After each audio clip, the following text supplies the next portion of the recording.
কোনো একজনকে আপনি ভালোবেসেছিলেন, অনেক বেশি ভালোবাসতেন। আজকে সে আপনাকে কষ্ট দিয়ে আপনার জীবন থেকে সে চলে গেছে। আপনার স্বপ্নগুলো ভেঙে দিয়েছে, আপনার আশার প্রদীপগুলো সে নষ্ট করে দিয়েছে। আপনি অনেকবার চেষ্টা করেছেন তাকে আপনার জীবনে রাখার জন্য, কিন্তু কোনোভাবেই সে আপনার জীবনে থাকলো না। আপনার জীবন থেকে সে হারিয়ে গিয়েছে। আপনি অনেক চেষ্টা করতেছেন, কোনোভাবেই আপনি তাকে ভুলতে পারছেন না। আপনাকে সে কষ্ট দিয়ে চলে গেছে। আপনি যে মন দিয়ে তাকে ভালোবেসেছিলেন, সেই মনের মধ্যেই সে কষ্ট দিয়ে চলে গেছে। আপনি কোনো চিন্তা করবেন না।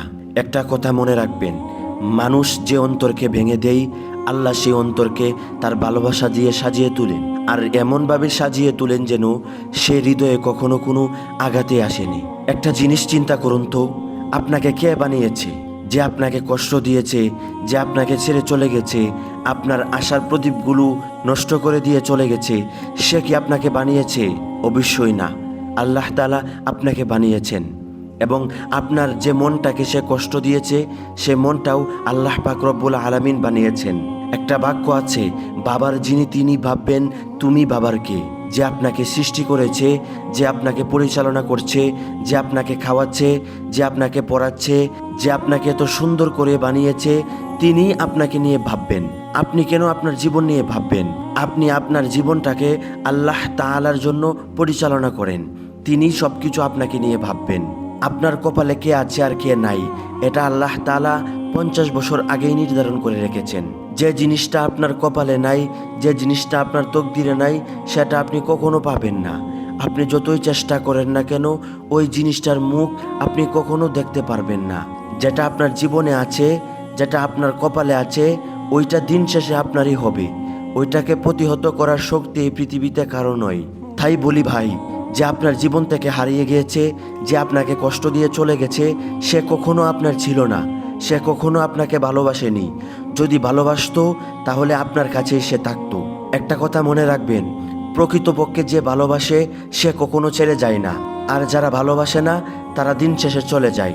আর কিছু কিছু ভালোবাসা আল্লাহ তাআলা আপনার জীবন থেকে হটিয়ে নেন, কারণ তারা আপনার জীবনের জন্য অকল্যাণকর।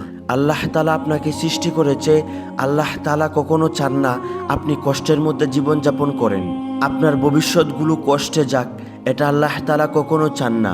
এই জন্যই কিছু কিছু ভাইরাস আপনার জীবন থেকে আল্লাহ তাআলা হটিয়ে নেন। এটার জন্য কখনো মন খারাপ করবেন না। কেউ যদি আপনাকে কষ্ট দিয়ে চলে যায়, আপনি সবর করবেন, ধৈর্য ধারণ করবেন, আল্লাহ তাআলার শুকরিয়া আদায় করবেন এবং বলবেন, আল্লাহ আপনি উত্তম পরিকল্পনাকারী, আপনি সমাধানকারী, আপনি সব কিছু রক্ষণাবেক্ষণকারী। আপনি আমার জীবনটাকে পরিচালনা করছেন। আমার জীবনে কে থাকলো না এটা আপনিই নির্ধারণ করেছেন। আমি আপনার দিদারের অপেক্ষায় সবসময় বসে থাকি। এইভাবে আল্লাহ তাআলার কাছে আপনি দোয়া করবেন আর বলবেন, হে আল্লাহ, আপনি আমার জীবনটাকে যেভাবেই পরিচালনা করবেন আমি ওইভাবেই খুশি আছি। কে আমার জীবন থেকে চলে গেছে এটা আপনিই নির্ধারণ করবেন। হে আল্লাহ, আমাকে একজন উত্তম জীবন সঙ্গিনীর ব্যবস্থা করে দেন।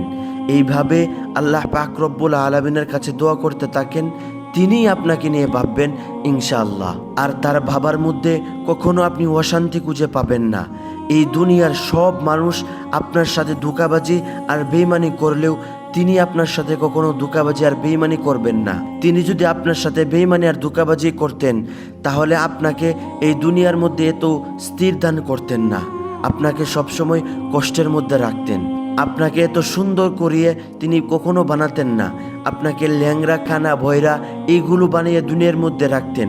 পরিশেষে এইটুকুই বলি ভাই, এই দুনিয়ার মধ্যে যারা আপনাকে ছেড়ে চলে গেছে তারা কখনো আপনার ছিল না। তাদের জন্য কান্না করে আপনার জীবনটাকে আপনি শেষ করে দিবেন না। আপনি আপনার গতিতে চলেন, আপনি আপনার জীবনটাকে উন্নতি করার জন্য ব্যাপকভাবে চেষ্টা করতে থাকেন।